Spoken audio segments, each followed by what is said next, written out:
ఆకాశము నీ సింహాసనముగాను, భూమిని నీ పాదపీఠముగాను చేసుకును. మా తండ్రి, నీతి న్యాయములతో మా ప్రభువా ఈ ప్రపంచంలో గెలుతూ ఉన్నటువంటి ఆద్యంతరహితుడా దేవాధిపతి, నీ బంగారు పాదములకు స్తోత్రము మా ప్రభువా.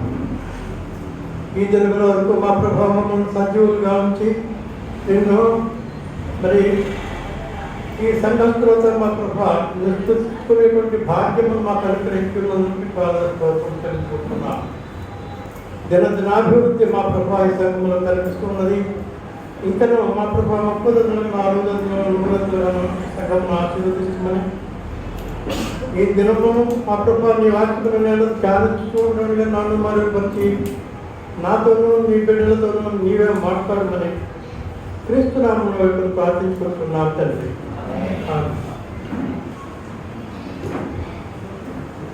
మిమ్మల్ని అందరినీ చూడడం మరొకసారి చూడడం చాలా సంతోషంగా ఉంది. నేను చాలా మీకు చరిత్ర పరిస్థితున్నే. ఎంతమంది నాకు చూసారు చదువుతారు? Very good, very good. ఇంకా చూడడం వాళ్ళు కూడా ఉన్నారు. అయితే ఇంకా అలా చూడడం వాళ్ళు ఇంకా ఎక్కువ మంది రావాలని భగవంతుడిని ప్రార్థిద్దాం. రైట్. మరి మనందరం కూడా క్రైస్తవ బిడ్డలుగా రాకడా అనే మాట పరిచయం కలిగి ఉన్నాము. అందరం కూడా రాకడ రోజుల్లో ఉన్నాము. రెండవ రాకడ రోజుల్లో మనం ఉన్నాము, చివరి గడియల్లో ఉన్నాము అని మనం చెప్పుకుంటూ ఉంటాము. రెండవ రాకడ అని అనగానే మరి మొదటి రాకడ కూడా ఉంటుందిగా, ఉండాలా అక్కర్లేదా? మొదటి రాకడ కూడా ఉంది. సరే, దాని గురించి మనం చెప్పుకునే ముందు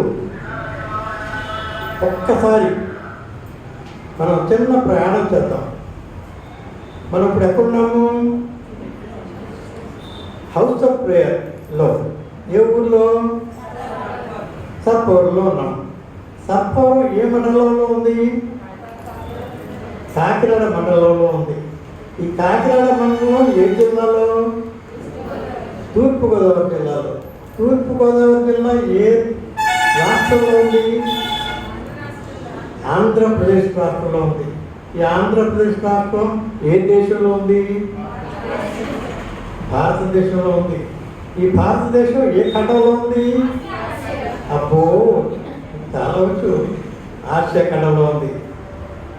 ఈ ఖండాలు ఎన్ని? 5. 7 అంటారు కొంతమంది. ఇదే చూడండి, ఒకసారి చూద్దాం. ఆస్ట్రేలియా పోతాం. ఆస్ట్రేలియా, ఆసియా, ఐరోపా, ఆఫ్రికా, అమెరికా. అంతేగా? అంతే. అమెరికాని మనం 2 భాగాలు చేస్తే దక్షిణ అమెరికా, ఉత్తర అమెరికా, అది వేరు దక్షిణ. సరే, అలా. ఈ ఖండాలన్నీ కూడా దేని మీద ఉన్నాయి? సముద్రంలో, భూమి మీద? భూమి మీద ఉన్నాయి. అవునా? ఇప్పుడు మనం ఏం చేద్దామంటే విమానం మీద ఈ భూమి మీద నుంచి పైకి ఎగిరిపోదాం, అంతరిక్షంలోకి వెళ్ళిపోదాం. మనం ఇక్కడే కూర్చుందాం, కూర్చునే ప్రయాణం అంతరిక్షం. ఇప్పుడు ఈ భూమి ఒక గ్రహము అని మనందరికీ తెలుసు.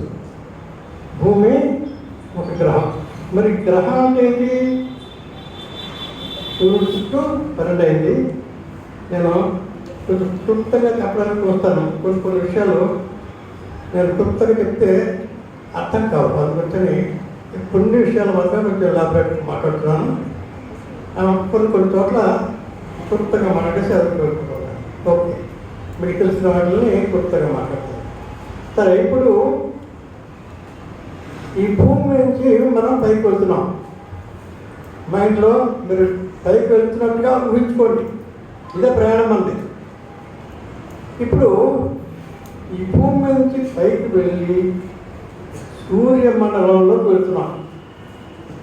ఈ సూర్యమండలంలో ఎన్ని గ్రహాలు ఉన్నాయి? చదువుకున్న వాళ్ళు చాలా మంది కనిపిస్తున్నారు నాకు. సూర్యమండలంలో ఎన్ని గ్రహాలు ఉన్నాయి? నవగ్రహాలు చెప్తున్నాం కదా, 9 గ్రహాలు, అందులో భూమి ఒకటి. గ్రహాల పేర్లు వెళ్ళలేదమ్మా మీరు? అంగారకుడు, బుధుడు, శుక్రుడు, శని, మార్స్ అంటాం, వేనస్ ఇంగ్లీష్ రకరకాలు, సరే 9. ఇవన్నీ కూడా వాటంతా చుట్టూ తిరుగుతూ సూర్యుడు చుట్టూ కూడా తిరుగుతున్నాయి. సో సూర్యమండలంలో వెళ్ళిపోయాం మనం. ఇంకా అక్కడి నుంచి పైకి వెళ్దాం, అంతరిక్షయాత్ర యానం. మరి సామాన్యంగా వెళ్తున్నారు జనాలు ఇప్పుడు రాకెట్ల మీద పైకి వెళ్తులా. ఇప్పుడు మనం ఆ రాకెట్లు విమానాలు అక్కడ ఉన్నప్పుడు పైకి వెళ్ళిపోతున్నాం మనం. సో ఇప్పుడు ఈ సూర్యమండలం అనేటువంటిది క్రికెట్ ఫీల్డ్లో ఒక బంతిని ఒక మూల పెడితే ఎంత ఉంటుందో, అంటే క్రికెట్ ఫీల్డ్ ఎంతో విశాలమైనటువంటి ఫీల్డ్ అది, మైదానం. ఆ మైదానంలో బాల్ని ఒక బంతి ఒక మూల పెడితే ఎంత స్థలం ఉంటుందో అంత స్థలంగా మనం ఈ విశ్వాన్ని ఊహించుకుంటూ ఆ బంతిని సూర్యమండలంకి పోల్చుకుందాం. సూర్యమండలం అంతా కూడా ఒక బంతిలాగా. ఇప్పుడు ఈ విశ్వంలో ఏమున్నాయి? అనేక నక్షత్రాలు ఉన్నాయి కదా. నక్షత్రం అంటే సూర్యుడి కంటే, భూమి కంటే 2 రెట్లు పెద్దది సూర్యుడి కంటే 2 రెట్లు పెద్దది నక్షత్రం. చిన్నగా కనిపిస్తుంది కాబట్టి దాని తెలుగుదేమో అనుకుంటూ ఉంటాం, కానీ అది కాదు. విమానం చూడండి, నేల మీద ఉన్నప్పుడు పై ఇతనేమో పక్షిలా ఉంటుంది, అది నేల మీదకి వస్తే మన తెచ్చగట్టే పెద్దది. సో ఆ విధంగా మరి నక్షత్రం అనేటువంటిది చిన్నగా కనిపిస్తున్న కొన్ని వేల మైళ్ళ దూరంలో ఉంది కాబట్టి మనకి నక్షత్రం చిన్నది. అయితే ఆ నక్షత్రం కూడా కొన్ని కిలోమీటర్లు లేక మైళ్ళు దూరం ఉంటుందట. ఒక్కొక్క భూమిలాగే కాలు పడుతుంది కదా అది. అలాంటి నక్షత్రాలు ఎన్ని? రాత్రి మనం మనతో వేసుకుని బయట వాకిట్లో పడుకుంటే బయటకు చూస్తే ఎన్ని నక్షత్రాలు కదా. ఈ నక్షత్రాలు దగ్గరలో ఉన్నవన్నీ ప్లాట్ చేస్తున్నట్ట. అది ఒక నక్షత్రపు గుంపు అని పిలుస్తూ ఉంటారు, దాన్ని గ్యాలక్సీ అని పిలుస్తారు. గ్యాలక్సీ, ఈ గ్యాలక్సీలన్నీ దగ్గర వాటిని అన్నింటికి కూరిస్తే చూడండి, ఇదొక బంతి అనుకుందాం, పెద్ద బంతి. ఈ పెద్ద బంతిలో క్రికెట్ మైదానం లాగా ఇది పెద్ద బంతి. అంటే ఇదంతా కూడా విశాలమైనటువంటి అంతరిక్షం. ఇప్పుడు ఈ పైన నక్షత్ర మండలాలు గ్యాలక్సీలు చెప్తున్నాయి ఉన్నాయి. ఇక్కడ ఈ పక్కన ఆ పక్కన పైన కింద మొత్తం ఇదంతా కూడా బంతికి చుట్టూ ఉన్నట్టుగా ఈ గ్యాలక్సీలు ఉన్నాయి. గ్యాలక్సీలు దగ్గర ప్లాట్ చేసేటువంటి వాటిని అన్నింటినీ కూర్చోరట. అది ఒక తెల్లటి పొంతలా కనిపిస్తూ ఉంటుందట. దాన్నే పాల పొంత అని అంటారు. బంతి చుట్టూ ఉంటుంది, పైన కింద పక్కలన్నీ కూడా. ఇది పాల పొంత. ఇంతవరకు నేను చెప్పింది నేనేదో కొత్తగా చెప్తున్నదేం కాదు. 8వ తరగతి సోషల్ స్టడీస్లో ఉంది ఈ పాఠం. మరి 8వ తరగతి దాటి మరి 10th క్లాస్లో ఇంటర్మీడియట్గా వెళ్ళిపోయారు కాబట్టి వెళ్ళిపోయి ఉంటారు వీళ్ళు చాలామంది. బిఏలు ఇంకా టెక్నికల్ కోర్సెస్ చదువుతున్న వాళ్ళు వాళ్ళందరూ మంచిగా ఉంటే 8వ క్లాస్ కోసం తీయండి మళ్ళీ ఒకసారి ఉంటుంది సోషల్ స్టడీస్. సో ఇంతవరకు మనకు తెలుసు మిల్కీ వే గ్యాలక్సీ అంటారు ఇంగ్లీష్లో. ఈ మిల్కీ వే గ్యాలక్సీ వరకే ఇంతకుముందు మనకి సైంటిస్టులతో ఉన్నటువంటి పరిచయం.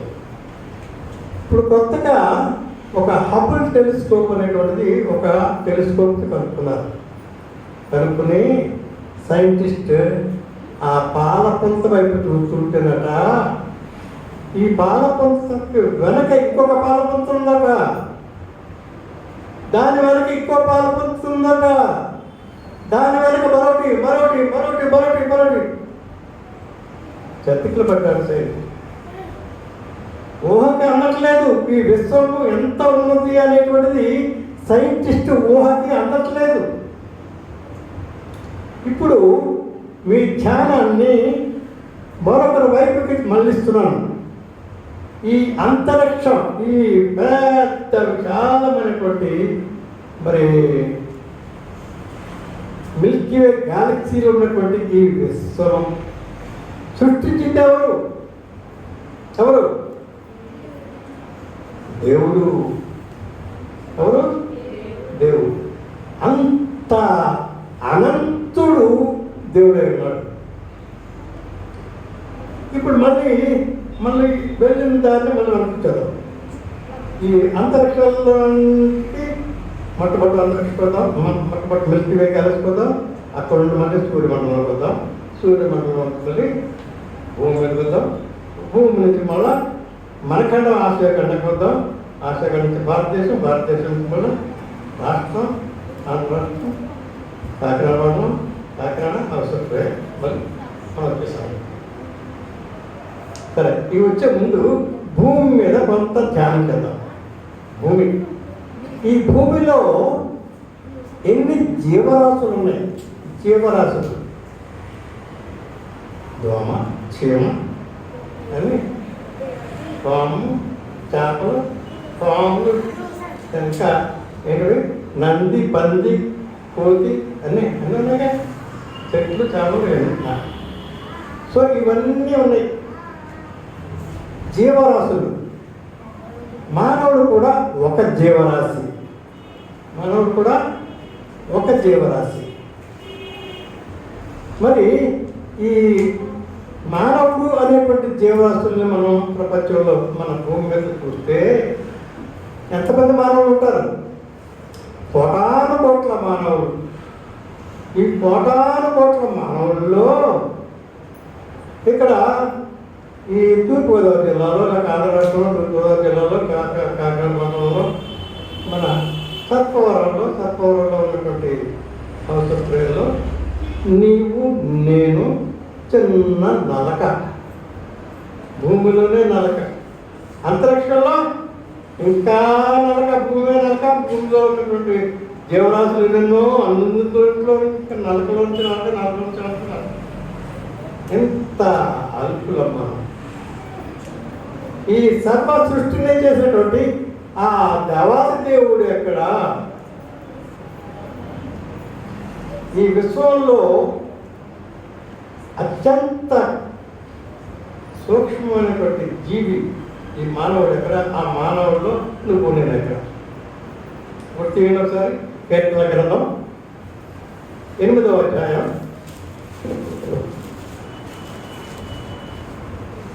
8వ అధ్యాయం 3-4 వచనాలు ఎవరైనా చదువుతారా? మైక్ పెట్టు చదవాలి.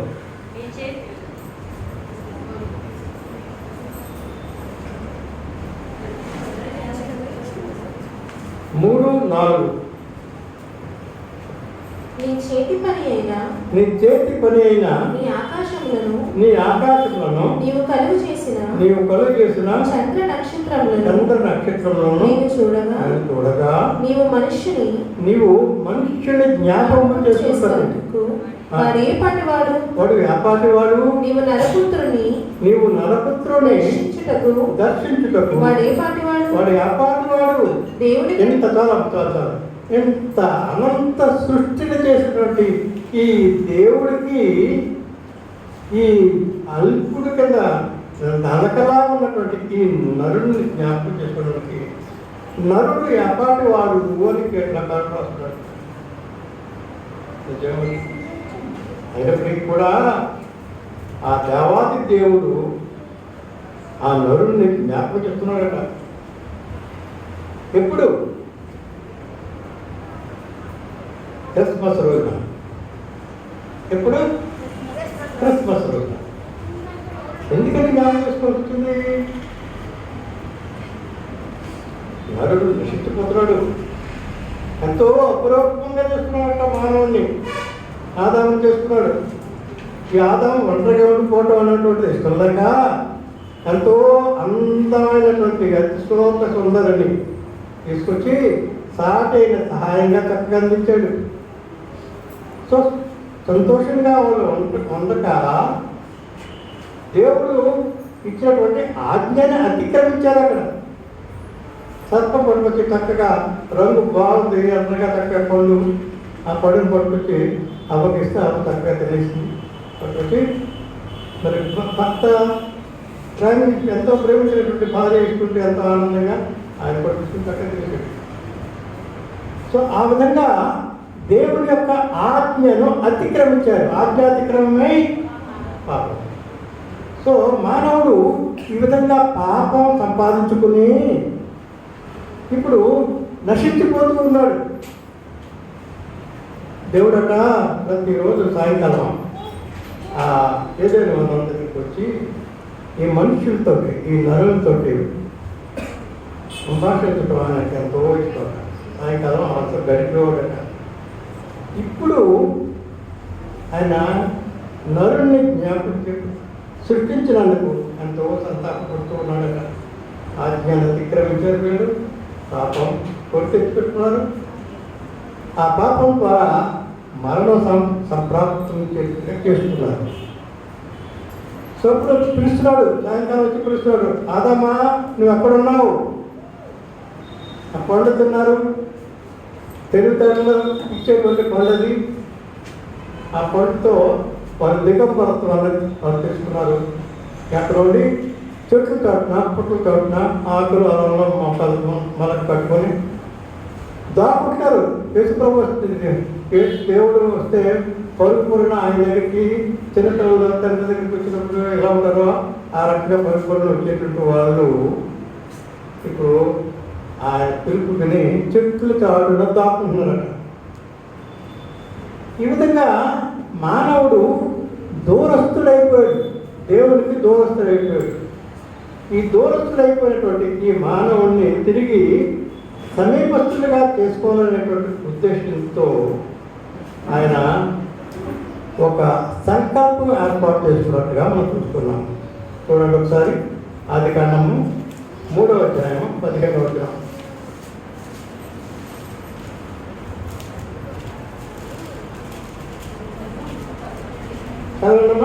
మరియు నీకును స్త్రీకిని నీ సంతానమునకును ఆమె సంతానమునకును వైరము కలుగజేస్తును. అది నిన్ను తల మీద కొట్టును, నీవు దానిని మెడ మీద కట్టుదు అని చెప్పాను. ఓకే, ఇప్పుడు ఇక్కడ సర్పం, ఈ సర్పము వీళ్ళిద్దరినే పాడు చేసింది. ఆదాముని అవ్వని ఆజ్ఞను అతిక్రమించినట్టు చేసింది కాబట్టి దానికి ఒక శాపం పెట్టాడు. ఇప్పుడు స్త్రీ అవతల స్త్రీ సంతానం అన్నాడు. వీళ్ళు సమీపస్తులుగా చేసుకోవాలి కాబట్టి మార్పు ఏంటి? ఈ మానవులందరినీ కూడా వాళ్ళిద్దరినే కాదు కదా, చాలా మంది వచ్చిన తర్వాత వాళ్ళందరినీ కూడా మానవులందరినీ కూడా తిరిగి సమీపస్తులుగా చేసుకోవడానికి ఆయన ఒక సంకల్పం ఏర్పాటు చేసుకోవడం. ఏంటో సంకల్పం? స్త్రీ సంతానం నుండి ఒక వ్యక్తిని తీసుకొస్తాడట. స్త్రీ సంతానం పురుషునితో సంబంధం లేకుండా స్త్రీ సంతానం నుంచి ఒక వ్యక్తిని తెస్తాడట. అది దాని తల చిత్తపడతాడట. మరి ఈ తత్వమో ఆమె మగలను కలుస్తుంది. సో దీని అర్థం ఏంటో ఒకసారి చూడండి. స్త్రీ సంతానం నుంచి ఎవరు వచ్చారు? పురుషుడితో సంబంధం లేకుండా మీకు అందరికీ తెలిసినటువంటి వ్యక్తి ఎవరు? సో యేసు ప్రభువుని ఆ రకంగా తీసుకురావడం అనేటువంటిది జరిగింది. దేవుని సంకల్పం ఆ విధంగా ఇప్పుడు నెరవేరింది. ఇక్కడ క్రిస్మస్ రోజున చూడండి ఒకసారి మత్తయి సువార్త 28వ అధ్యాయం. మత్తయి సువార్త 28వ అధ్యాయం 18వ వచనం.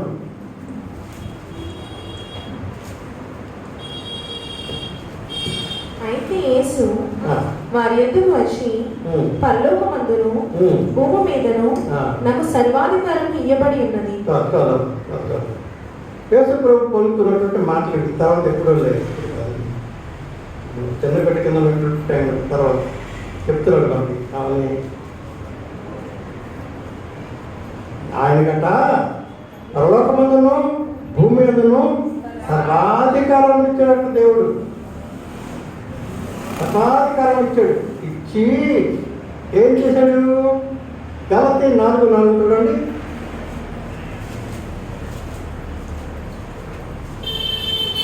గలతీ 4:4. అయితే కాలం పరిపూర్ణమైనప్పుడు దేవుడు తన కుమారుని పంపెను. చాలు చూడండి. కాలము ఆయన దృష్టిలో కాలము పరిపూర్ణమైనప్పుడట ఏం చేశాడైనా ఆయన కుమారుణ్ణి ఈ లోకానికి పంపించాడు. ఎందుకు ఈ లోకానికి పంపించాడు? అలాగా యోహాను సువార్త 3:16 చూడండి ఒకసారి. యోహాను సువార్త 3:16.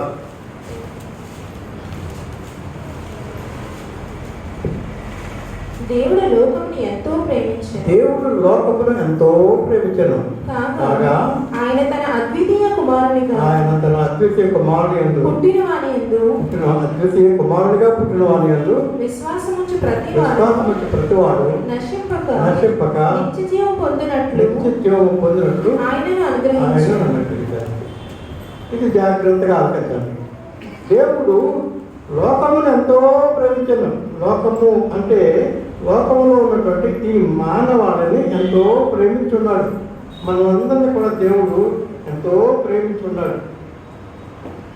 అయితే మనం అవయము ఆజ్ఞాతిక్రమం చేసి దేవుడికి దూరస్తులైపోయామని చెప్పుకున్నాం మనం.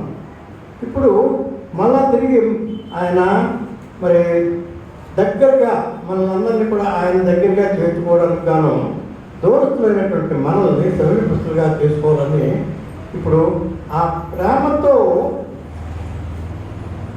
యేసు ప్రభువుని సర్వాధికారులు ఆ యేసు ప్రభువుకు అనుగ్రహించి కాలం సంపూర్ణమైనప్పుడు యేసు ప్రభువుని ఈ లోకానికి పంపించినట్టుగా మనం చూస్తున్నాం. ఏ రోజు అది క్రిస్మస్ రోజు. ఒక్కసారి 4 ప్రశ్నలు వేసుకుందాం మనం. ఈ ప్రశ్నలు మీకు అందరికీ తెలిసినాయి. Why, what, when and how. ఎందుకు, ఏమిటి, ఎప్పుడు, ఎలా. ఈ ప్రశ్నలు మనకు తెలిసినవి. సో మొట్టమొదటిది వై క్రిస్మస్. రెండవది why what is Christmas. 3 why what when is Christmas. ఆఖరి how, when, what, why, what, when and how Christmas is to be celebrated. క్రిస్మస్ని ఏ రకంగా మనం సెలబ్రేట్ చేసుకోవాలి. మొట్టమొదటిది why, what, when and how. what చూద్దాం ముందు. What is Christmas. అందరికీ తెలుసు. Christmas గురించి నేను ఎక్కువ చెప్పేటువంటి ఉద్దేశం నాకు ఏం లేదు, కానీ ఎందుకంటే మీకు ఈ నెలంతా నవంబర్ దాటితే మనకు ఎంత పండుగే. డిసెంబర్ 1 తారీఖు వచ్చిందంటే ఇక ఇల్లు గృహాలు అలంకరించుకోవడం, కొత్త బట్టలు, పిండి వంటలు, అబ్బో మన బంధుమిత్రులందరూ రాక ఏ పండగ ఆనందాలు, ఎక్సైటింగ్. మా అమ్మాయిని చూస్తుంటే నాకు అలాగే ఎక్సైట్ అయిపోయిందండి. మా పాప మనవరాలు ఇక్కడ నడిపిస్తూ ఉంటే ఆ నడిపించినటువంటి విధానంలో ఉన్నటువంటి ఎమోషన్ ఎంత చక్కగా నడిపించి మనుషుల్ని ఇన్స్పైర్ చేస్తూ చేస్తుంది అనేటువంటిది నేను ఇంతకుముందు చూడలేదు ఆ అమ్మాయిని. అంటే నాకు చిన్నప్పటి నుంచి పాప ఎత్తుకుంటాం ఇట్లా, కానీ ఇంత లీడర్షిప్ తీసుకుని ఇంత చక్కగా దేవుని సంఘాన్ని నడిపించగలదు అని చూసేటప్పటికి ఎంత ఎక్సైట్మెంటో నాకు.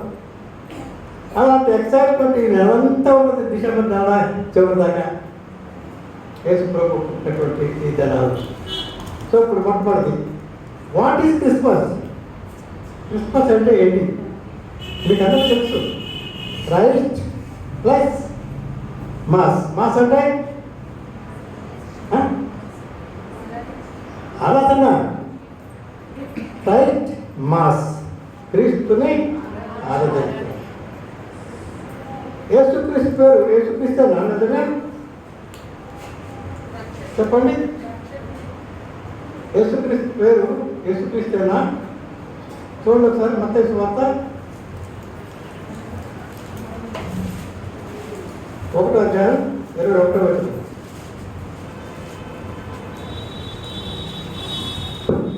ఆమె యొక్క కుమారుని కనెను, తన ప్రజలను వారి పాపం నుండి ఆయనే రక్షించును గనుక వారి పాపములను ఆయనే రక్షించడం ఇంకా ఆయనకు యేసు అని పేరు పెట్టారు. ఆయనకు యేసు అని పేరు పెడతారు. ఆయన పేరు యేసు మాత్రమే. ఆయన పేరేంటి? యేసు అంతే ఆయన పేరు. గాంధీ అంటామా? మహాత్మా గాంధీ అంటామా?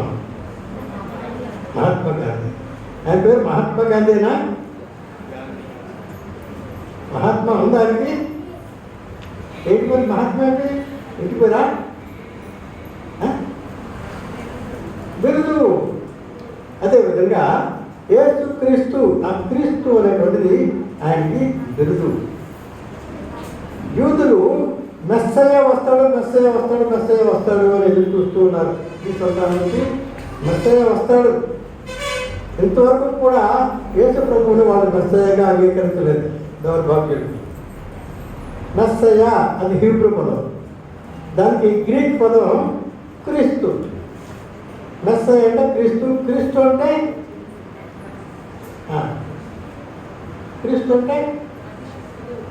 యంగ్స్టర్స్, పెద్దవాళ్ళు. ఒకసారి పెద్దవాళ్ళు అయిపోయారు కాబట్టి తెలుసుకోలేకపోతారు, కానీ యంగ్స్టర్స్ అలా కాదు.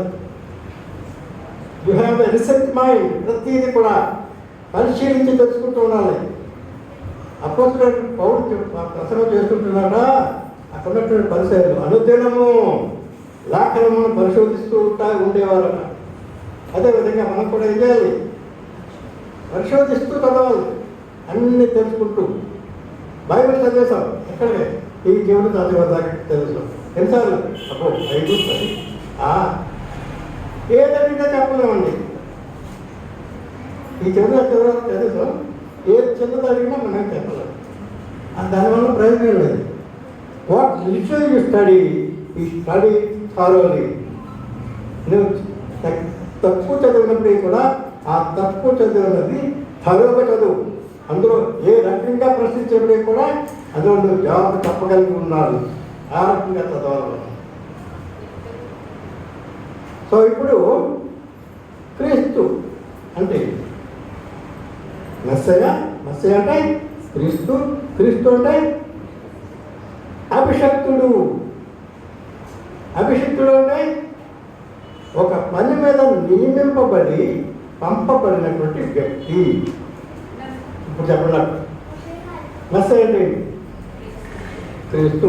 క్రీస్తు అంటే ఏంటి? అభిషక్తుడు. అభిషక్తుడు అంటే ఏంటి? ఒక పని మీద నియమింపబడి పంపబడినటువంటి వ్యక్తి.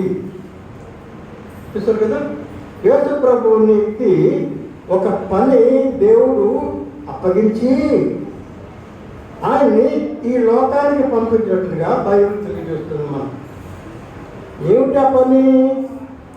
దూరస్తుడైపోయి నశించిపోతున్నటువంటి ఈ మానవుణ్ణి ఆ పాపం నుంచి విముక్తులు చేసి రక్షించడం. పాపం నుంచి విముక్తులు చేయాలంటే రక్త ప్రోక్షణ అవసరము అని మనకు అందరికీ తెలుసు. దేవి కథలో ఉంటుంది. మన హిందువులు కూడా చాలా మటుకు ఇది కాపీయే. మన క్రైస్తవ మతంలో నుంచి చాలా కాపీలు ఉన్నాయి హిందూ మతంలో. నేను లాస్ట్ ఇయర్ చెప్పాను కొన్ని. ఆర్యులు నాకంతా కూడా ఆర్యులే. మనకి ఇక్కడంతా ద్రవిడియన్స్ ఇండియాలో. ఈ ఆర్యులు ఎక్కడ? జర్మన్ దేశస్తులు, జర్మన్ కన్నవాళ్ళు. ఆ జర్మన్ దేశస్తులు మధ్యధరా సముద్రంలో అక్కడికి వచ్చారట. అక్కడ ఇజ్రాయేల్ యూత్ అంతా ఉన్నారు. వాళ్ళకి వీళ్ళకి ఇంట్రాక్షన్ వచ్చింది. అక్కడ ప్రవచనాలు ఉన్నాయి. 337 ప్రవచనాలు ఉన్నాయి ఓల్డ్ టెస్టమెంట్లో. అందులో 119 ప్రవచనాలు యేసుప్రభు వస్తాడు, యేసుప్రభు గురించే. ఇదిగో కన్యకకి సరిపోతే కుమారుడు కనడం తెలిసిపోయి కదా.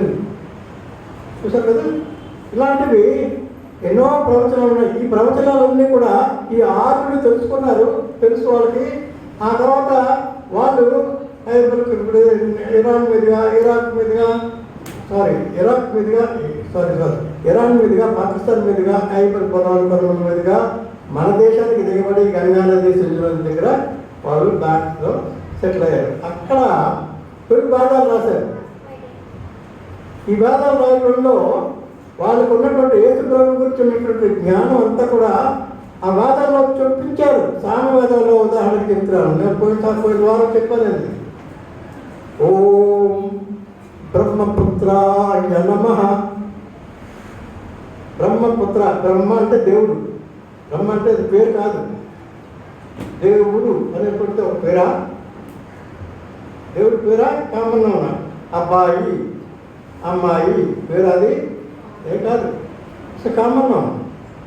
అదేవిధంగా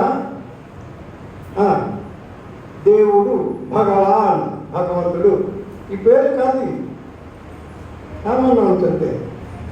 ఇప్పుడు సాంస్క్రిట్లో బ్రహ్మ అంటే సృష్టికర్త, దేవుడు అని అర్థం. బ్రహ్మ అంటే దేవుడు అని అర్థం. ఈశ్వర్ హిందీలో ఈశ్వర్ అంటే దేవుడు. ఈశ్వర్ అనేటువంటి ఒక పేరు కాదు. దేవుడు అనేది ఎలా పేరు కాదో ఈశ్వర్ కూడా దేవుడి పేరు కాదు. బ్రహ్మపుత్ర నమః అంటే దేవుని కుమారుడా, బ్రహ్మపుత్ర దేవుని కుమారుడా నీకు స్తోత్రములు. ఎవరున్నారు దేవుడి కుమారుడు? దశావతారంలో హిందువులకి దశావతారాలు పెట్టినప్పుడు ఎనిమిది దేవుడు, నది దేవుడు, పంది దేవుడు, కోతి దేవుడు, చేప దేవుడు, ఇంకా పుట్ట దేవుడు, అన్ని దేవుళ్ళే. చెట్టు దేవుడు, పుట్ట దేవుడు, అన్ని దేవుళ్ళే. అందులో ప్రత్యేకించి ఈ దశావతారాల్లో మరి ఈ బ్రహ్మపుత్ర అంటే దేవుడు కుమారుడా అనేటువంటి పదం ఏ ఒక్కరికి లేదు. దశావతారాల్లో దేవుని కుమారుడు అనేటువంటి పేరు ఎవ్వరికి లేదు, యేసు ప్రభువుకి తప్ప మరి ఎవ్వరికి కూడా లేదు బ్రహ్మపుత్ర అనేటువంటి పేరు. సో మన క్రైస్తవ మతం ఆ వేదాల్లో కూడా కనిపిస్తుంటుంది. ఓం కన్యసుతాయ నమః. కన్యకు జన్మించిన వాడా నీకు స్తోత్రములు. ఎవరు కన్యకు జన్మించింది దశావతారంలో? ఎవరు లేదు. నంది దశావతారం కనిపించిందా? పంది అదే ఏంటి పంది అంటారు. మరి వరాహదేవుడు, నంది దేవుడు, వరాహదేవుడు, కోతి అంటారు. ఏంటి హనుమంతుడు ఉన్నారుగా. వీళ్ళెవ్వరూ కూడా కన్యకి జన్మించిన వాళ్ళు కాదు. కన్యసుత, కన్యకు జన్మించినటువంటి కుమారుడు నీకు స్తోత్రములు. ఓం పంచగాయాయ నమః. పంచగాయము పొందినవాడానికి స్తోత్రములు. ఎవరు పంచగాయాలు? హిందూ దేవుళ్ళు ఎవరికైనా ఉన్నాయా పంచగాయాలు? తిన్నారా ఎవరన్నా? యేసు ప్రభు తప్ప ఈ పంచగాయాలు పొందినటువంటి వ్యక్తి అంటూ ఎవరు లేరు. సో ఈ రకంగా మరి ఈ ఆర్యులు అమ్మగారు చెప్పారు. మొన్న కదా అమ్మగారికి మాట్లాడితే. సో ఈ పేర్లు కొన్ని హిందువులకి ఎలా వచ్చేయాలో లేకుండా చెప్పుకొచ్చారు. సరే, అది పక్కన పెడతాను. సో ఈ విధంగా మరి ఎక్కడ ఉంటాను నేను చెప్తున్నాను. మెస్సయ. ఈ మెస్సయ అనేటువంటి వ్యక్తి క్రీస్తు అంటే అభిషక్తుడు అంటే ఒక పని మీద